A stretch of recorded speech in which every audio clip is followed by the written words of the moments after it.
আসসালামু আলাইকুম প্রিয় নবম এবং দশম শ্রেণীর শিক্ষার্থীরা, তোমাদের গণিত বইয়ের অনুশীলনী 5.1-এর আমরা সমাধান করব 18, 19 এবং 20।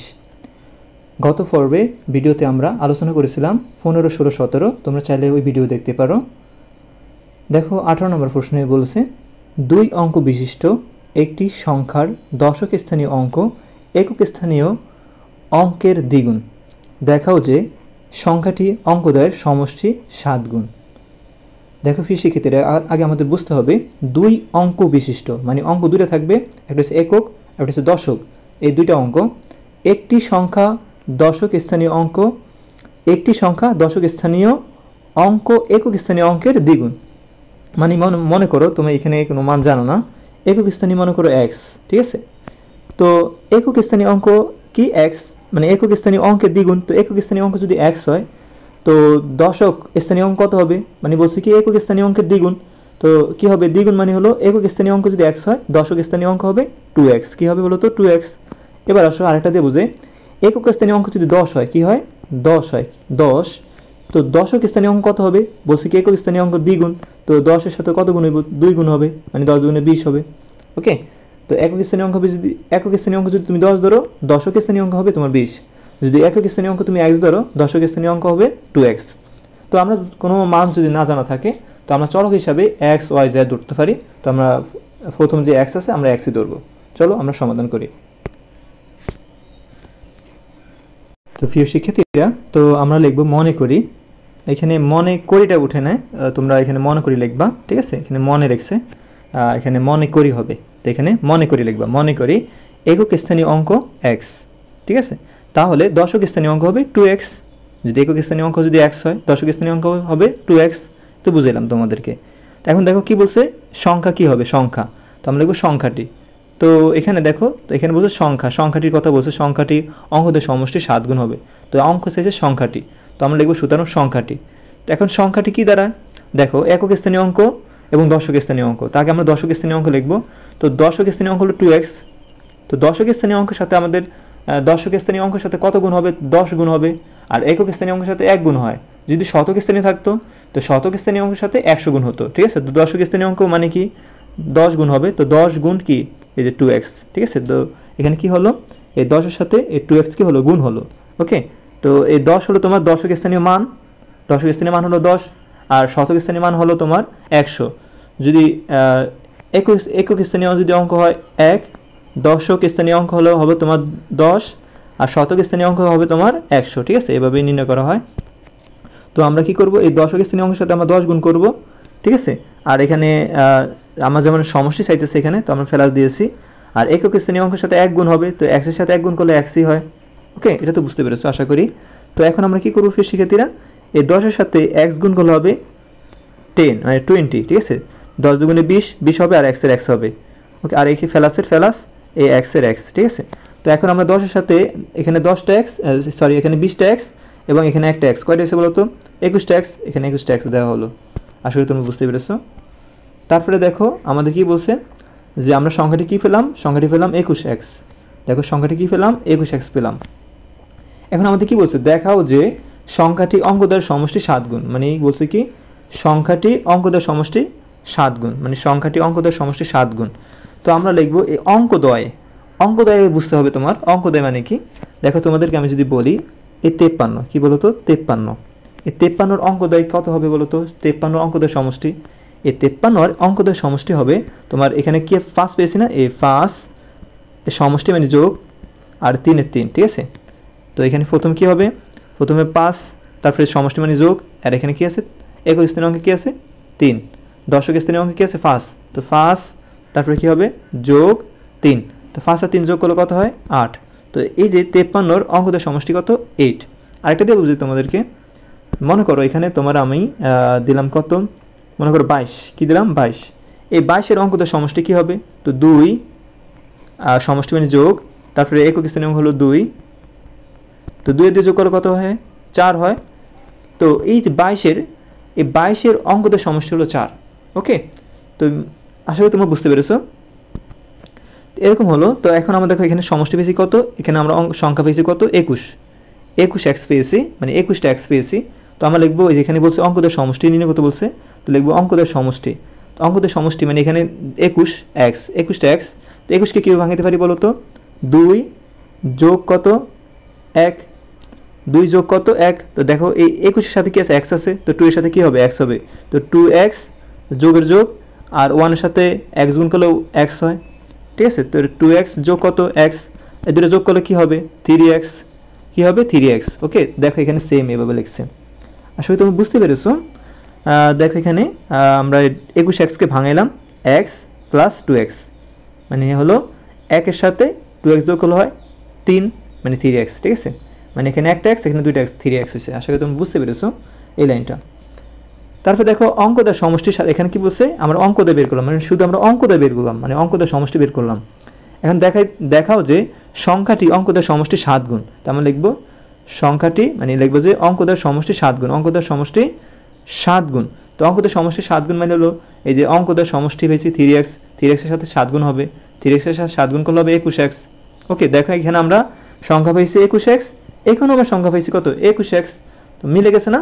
এখন দেখো আমরা একটু সুতরাং সংখ্যাটি অঙ্কদের সমষ্টি 7 গুণ দেখানো হলো। ওকে, এই কথাটা লিখে দিবা। যদি তোমার কাছে ভিডিওটি ভালো লাগে অবশ্যই লাইক দিবে এবং চ্যানেলটি সাবস্ক্রাইব করে রাখবে। আর যারা চ্যানেলটি সাবস্ক্রাইব করেছো তাদেরকে অসংখ্য ধন্যবাদ। আর তোমার মূল্যবান মন্তব্য কমেন্ট করে জানাবে। ধন্যবাদ। তারপর দেখো 19 নম্বর সমাধান করব। 19 নম্বর প্রশ্ন বলছে, একজন ক্ষুদ্র ব্যবসায়ী 5,600 টাকা বিনিয়োগ করে 1 বছর পর কিছু টাকার উপর 5% এবং অবশিষ্ট টাকার উপর 4% লাভ করেন। মোট 256 টাকা লাভ করলে তিনি কত টাকার উপর 5% লাভ করলেন? চলো আমরা এটা সমাধান করি। প্রশ্নটা আবার পরে তোমাদেরকে বোঝাই। একজন ক্ষুদ্র ব্যবসায়ী 5,600 টাকা বিনিয়োগ করে, মানে 5,600 টাকা বিনিয়োগ করে 1 বছর পর তিনি কিছু টাকা পান, মানে কিছু টাকার উপর তিনি 5% এবং অবশিষ্ট টাকার উপর 4% লাভ করেন, বুঝছো? তো দুইবার লাভ করেন, একবার 5% লাভ করেন, একবার 4% লাভ করেন। ওকে, তো মোট 256 টাকা লাভ করলেন। তো তিনি কত টাকার উপর 5% লাভ করলেন এটা চাইছে। তো আমরা জানি না যে তিনি কত টাকার উপর 5% লাভ করেন। তো আমরা লিখতে পারি, মনে করি 5% হারে, এখানে 5% চাইছে, তো 5% হারে বিনিয়োগ করে x টাকা। 5% হারে বিনিয়োগ করে কয় টাকা? x টাকা। তো এখানে আমরা দেখো 5% তো লিখেছি, এবার লিখবো 4%। 4% হারে বিনিয়োগ করে এই যে 5,600, মানে 5,600 থেকে যদি আমরা x বাদ দিয়ে দিই তাহলে তো আমরা 4% পেয়ে যাব। তো 4% হারে বিনিয়োগ করেন 5,600 থেকে আমরা x বাদ দিয়ে দিব, তারপরে আমরা 4% পেয়ে যাব, 4% মান পেয়ে যাব। এবার আসো আমরা এবার তো 4% লিখেছি, এবার লিখব 5% হারে। এই যে এখানে কি বলছে দেখো, এখানে বলছে যে 1 বছর পর কিছু টাকার উপর 5% লাভ করেন, মানে 1 বছর পর কিছু টাকার উপর 5% লাভ করেন, আবার 4% লাভ করেন। তাকে আমরা 5% হিসাব করব 1 বছর পর, মানে আমরা লিখব 5% হারে x টাকার উপর, মানে এই যে x টাকা, এই x টাকার কথা বলছে, 5% হারে x টাকার 1 বছর উপর মুনাফা, মানে 1 বছরের মুনাফা। এখানে দেখো 1 বছর কথা বলছে, 1 বছর মুনাফা পান, মানে 1 বছর লাভ বা মুনাফা একই কথা। ওকে, তো আমরা লাভও লিখতে পারি, এখানে মুনাফা লিখতে পারি, মানে 5% হারে x টাকা 1 বছরের মুনাফা অথবা লাভ, তুমি যেটা লেখো একই কথা, লাভ করেন অথবা মুনাফা করেন। ওকে, তো ইকুয়াল দিবা। এখানে দেখো আগে আসল আসবে, আমরা একটা সূত্র পড়েছি, তোমরা জানো যে আই সমান সমান ফি আর এন, ফি মানে আসল। তো এখানে দেখো আসলটা কিন্তু x, আর গুণের গুণ, সময় মানে 1 বছর, এখানে 1 বছর দেওয়া হয়েছে, আর গুণ এখানে পার্সেন্ট, মানে 5% মানে হলো 5/100। তোমাদের আরেকটা জিনিস দেখাই যে পার্সেন্ট এখানে হিসাব কীভাবে হয়। যদি এখানে 10% থাকতো তো তোমরা কি লিখতা? 10 কি লিখতা? 100 লিখতা। ওকে, যদি 8% দিত তো লিখতা 8% মানে হলো 8/100। ওকে, তো 5% মানে কি বলো তো? 5/100। ওকে, তো এখানে 5% মানে হলো 5/100, মানে এই 5% মানে হলো 5/100। এখন দেখো প্রিয় শিক্ষার্থীরা, এই 5কে 100 দ্বারা ভাগ করব, ঠিক আছে? 5কে 100 দ্বারা ভাগ করলে 20 বার যায়, মানে আমরা যদি এরকম ভাগ করি, উপরে আছে 5, ঠিক আছে, তোমাদের দেখাই, নিচে আছে কত? 100। তো এই দেখো এই 5কে আমরা 100 দ্বারা ভাগ করলে আমরা এই 5/100 কি 5, মানে এখানে 5 থেকে উপরে 5 থেকে 5, আর নিচে আমরা 5 দ্বারা যদি ভাগ করি 100কে 20 বার, মানে 20 পাই। ওকে, তো উপরে থাকবে 1, মানে 5 থেকে 5, আর নিচে 5/100। ওকে, তো 1/20 পাই, কি পাই? 1/20। এই 1-এর সাথে এই যেখানে আমরা 1 পাইছি না, এই 1-এর সাথে যদি x গুণ করি, কারণ এই x এর নিচে 1 আছে, 1-এর সাথে আমি 20 গুণ করলে 20ই হয়, এই যে 20 দেওয়া হয়েছে, আর x এর সাথে এই যে 1 গুণ করলে x হয়, x টাকা হয়। তো 5% হারে x টাকা 1 বছর মুনাফা পাবে x/20। আশা করি বুঝতে পেরেছো। এবার আমরা বের করব 4% হারে লাভ করেন। ওকে, এবার আমরা লিখতে পারি 4% হারে কত টাকার উপরে, ওই যে আমরা পেলাম না 5600 মাইনাস এক্স টাকার 1 বছর মুনাফা পাবে। তো আমরা লিখতে পারি এই যে 5680 আগে লিখতে হবে, 5600 মাইনাস এক্স আগে লিখবো, তারপরে গুণ, তারপর বছর লিখবো 1 বছর, আর পার্সেন্ট মানে 4% মানে হলো 4/100, এটা তো বুঝছো। ওই এখন দেখো 4% আমরা ভাঙাবো, 4% মানে 4/100। দেখো এখানে উপরে কী আছে বলো তো 4, উপরে 4 দ্বারা ভাগ করবা, 4 দ্বারা 4কে ভাগ করলে একবার যায়। ওকে, আর নিচেও 4 দ্বারা ভাগ করতে হবে। তো 100কে 4 দ্বারা ভাগ করলে হবে আমরা পাবো 25, মানে 4×25 100। ওকে, তো উপরে থাকতেছে 1, নিচে থাকতেছে কি বলতো 25। তো এই 25-এর সাথে আমরা যদি আমরা এখানে যে এই সংখ্যার নিচে মনে মনে 1 আছে, 25-এর সাথে যদি 1 গুণ করি 25ই হয়। ওকে, আর এখানে 1 পাইতেছে, উপর 1 পাইতেছে, 1-এর সাথে আমরা যদি এই 1-এর সাথে যদি আমরা এই পুরো সংখ্যা গুণ করি, মানে আমরা 4/100 তো ভাঙালাম, 4/100 ভাঙা কী পেলাম 1/25 পেয়েছি, মানে এখানে 1/25 লেখা যায়। আর এখানে উপর আছে 1, 1-এর সাথে আমরা এই পুরো সংখ্যাকে যদি গুণ করি আমাদের কি আসবে, এই 1-এর সাথে 1 গুণ করলে কি 1 হয়, এই 1-এর সাথে 1 গুণ করলে কি 1 হয়, আর 1-এর সাথে এই পুরো গুণ এই সংখ্যা গুণ করলে এই 5600 মাইনাস এক্সই হয়। ওকে, আশা করি বুঝতে পেরেছো তোমরা। তো দেখো এখানে আমরা 5% হারে আমরা পেয়েছি কিন্তু x/20, আর এখানে 4% হারে 4% হারে আমরা পেয়েছি 5600 মাইনাস x/25। ওকে, তো এখন দেখো আমাদের বলছি কি এখানে মোট আমরা লাভ পেয়েছি। দেখো এখানে প্রশ্নে বলা আছে যে দেখো মোট 5600 টাকা লাভ করেন, সরি 2056 টাকা লাভ করেন, মোট 2056 টাকা তিনি লাভ করেন। আর আমরা যে 5% এবং 4% লাভ করেন কত, এই যে 5% লাভ করেন x/20 আর 4% লাভ করে, তো ওইখানে দেখাইলাম। এই আমরা এই দুটো যোগ করে সমান সমান এটা লিখতে পারি প্রশ্ন মতে দিয়ে। তো আমরা লিখবো প্রশ্ন মতে, কি লিখবো প্রশ্ন মতে x + 20, মানে আমরা প্রথম 5% যেটা পাইছি x/20 এই প্লাস মানে যোগ, তারপরে এখানে পাইছি কত 5600 মাইনাস x/25।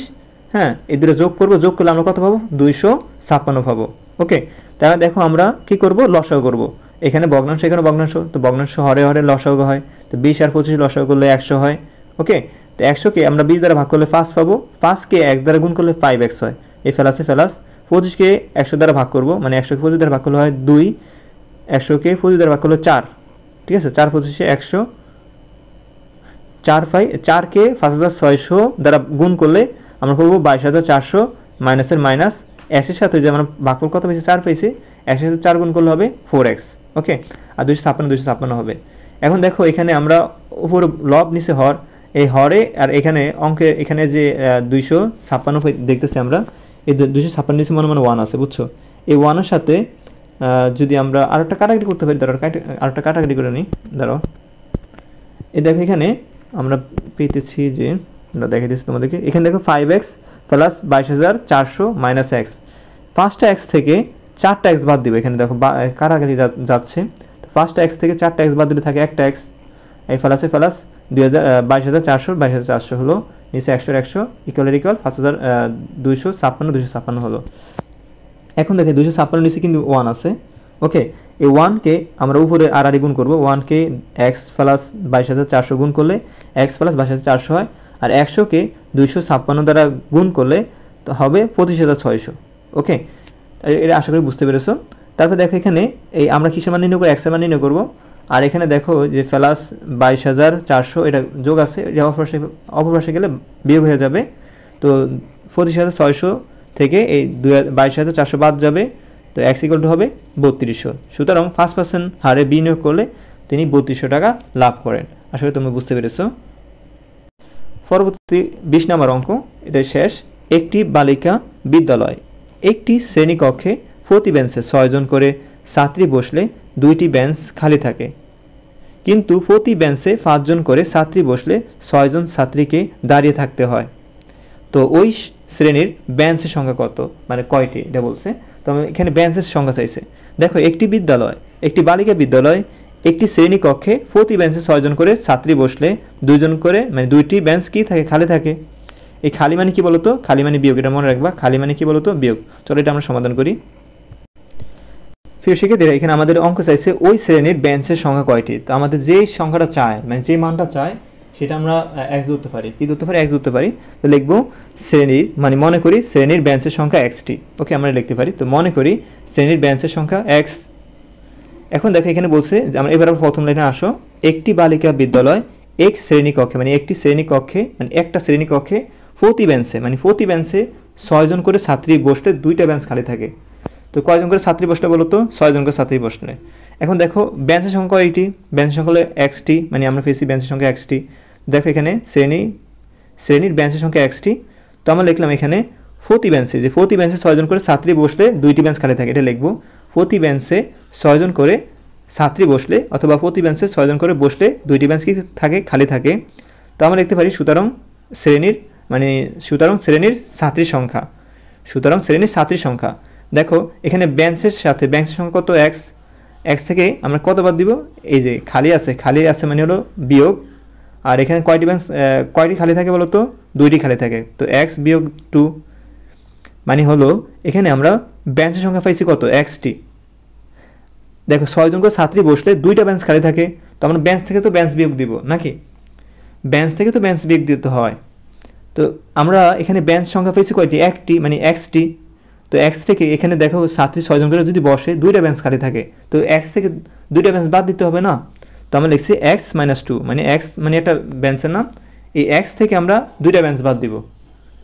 আর দেখো প্রত্যেকটা বেঞ্চে কয়জন করে বসে? 6 জন করে বসে, সেজন্য 6 দ্বারা গুণ দেওয়া হলো। ওকে, তো আমার শ্রেণীর সংখ্যা পাইছি কি? 6 গুণ এক্স মাইনাস 2। আবার দেখো কিন্তু প্রতি বেঞ্চে 5 জন করে ছাত্রী বসলে 6 জন ছাত্রীকে দাঁড়িয়ে থাকতে হয়। এই যে দাঁড়িয়ে থাকতে হয়, এটা কিন্তু অবশিষ্ট, এটি যোগ হয়, বুঝছো? এখন দেখো আমরা লিখবো প্রতি বেঞ্চে, আবার লিখবো প্রতি বেঞ্চে 5 জন করে ছাত্রী বসলে 6 জন ছাত্রীকে দাঁড়িয়ে থাকতে হয়, এই কথাটা লিখবো। আবার প্রতি বেঞ্চে 6 জন করে, মানে প্রতি বেঞ্চে 5 জন করে বসলে 6 জন ছাত্রী কি থাকে? দাঁড়িয়ে থাকতে হয়। এখানে পড়িয়ে থাকতে হয়, এটা লেখা হয়েছে, এটা ভুল, মিস্টেক, এটা টাইপে ভুল হয়ে গেছে। তোমরা এখানে লিখবা দাঁড়িয়ে থাকতে হয়, ঠিক আছে? এখানে লিখবা দাঁড়িয়ে থাকতে হয়, এখানে লেখা এটা হবে না, দাঁড়িয়ে থাকতে হয়, এটা লিখবা, ঠিক আছে? কি লিখবা? দাঁড়িয়ে থাকতে হয়। এই যে এই কথাটা লিখবা এখানে, ঠিক আছে? দাঁড়িয়ে থাকতে হয়, ঠিক আছে? এখানে তোমরা পড়িয়ে থাকতে জায়গায় দাঁড়িয়ে থাকতে হয়, এটা লিখবা, দাঁড়িয়ে থাকতে হয়। এখন দেখো শ্রেণীর সংখ্যা, এখানে শ্রেণীর সংখ্যা কি দাঁড়ায়? শ্রেণীর ছাত্রীর সংখ্যা দাঁড়ায়, দেখো এখানে 5 জন করে বসে। তো বেঞ্চ কয়টা? একটা। 5 সাথে 1 গুণ করলে কী হবে? 5x। আর এখানে দেখো এই যে 6 জন ছাত্রী কি দাঁড়িয়ে থাকে, এটা হচ্ছে অবশিষ্ট। তো অবশিষ্ট মানে যোগ করতে হয়, যোগ কয়জন ছাত্রী দাঁড়িয়ে থাকে? 6 জন। এই 6 জন লেখা হলো। দেখো এখানে আমরা শ্রেণীর সংখ্যা পেয়েছি, এইখানেও আমরা শ্রেণীর সংখ্যা পেয়েছি। তো 2টা শ্রেণীর সংখ্যা যদি পাই, আমরা কি লিখি? প্রশ্ন মতে লিখি, তোমরা তো জানো। তো প্রশ্ন মতে দেখো এখানে 6 × x - 2, 6 × x - 2 ইকুয়াল, এখানে শ্রেণীর সংখ্যা পেয়েছি 5x + 6, 5x + 6। এখন দেখো 6 এর সাথে x গুণ করলে হবে 6x, মাইনাসে মাইনাস, 6 এর সাথে 2 গুণ করলে 12, ইকুয়াল 5x এর 5x, প্লাসে প্লাস, এখানে 6x এর 6x। এখানে এখানে ভুল হয়েছে, একটু মিস্টেক হয়ে গেছে, তার জন্য আন্তরিকভাবে দুঃখিত। এখানে 5 হবে না, এখানে 6 হবে। কি হবে? এখানে 6 হবে। তো এখানে আমরা 5 এর জায়গায় 6 দিব, এটা 5 হবে না, এটা আমরা 6 দিব, ঠিক আছে? এখানে 6 হবে। ওকে, এখানে 6। ওকে, তো এখন দেখো আমরা চলগুলো সবসময় কি রাখি? আমরা এখানে পেয়েছি কি? দেখো এখানে কি দাঁড়াইছে? 6x - 12 equal 5x + 6। তো আমরা চলগুলো এক পাশে রাখবো, মানে বাম পাশে রাখবো, কারণ চলকের মান নির্ণয় করি। চলকের মান বাম পাশে রাখতে হয়, সংখ্যা রাখতে হয় ডান পাশে, ঠিক আছে? এটা মনে রাখবো তোমরা। এটা মনে রেখে অনেকগুলো অঙ্ক সলভ করতে পারবো তোমরা। তো 6x এর 6x হবে, আর এখানে প্লাস 6x প্লাস 5x আছে, এটা এই পাশে আসলে মাইনাস 5x হয়ে যাবে, ইকুয়াল। এখানে দেখো এখানে আমরা 6 এর গেল না সংখ্যা, এর সংখ্যা 6 এর 6 লিখবা, প্লাস 6 এর 6 লিখবা। এখানে -12, এই পাশে আসলে +12 হয়ে যাবে। তো দেখো 6টা x থেকে 5টা x বাদ দিলে একটা x থাকে, আর 6 আর 12 যোগ হলো 18। তো শ্রেণীর বেঞ্চের সংখ্যা 18টি। কয়টি বলো তো? 18টি। তো উত্তর আমরা পেয়ে গেলাম। ওকে, উত্তর কয়টি? 18টি। দেখো আমাদের বলছে এখানে শ্রেণীর বেঞ্চের সংখ্যা কত? ওই শ্রেণীর বেঞ্চের সংখ্যা হলো 18টি। আশা করি তোমরা 18, 19, 20 বুঝতে পেরেছো। যদি ভিডিওটি ভালো লাগে অবশ্যই লাইক, কমেন্ট, সাবস্ক্রাইব করবে। ধন্যবাদ।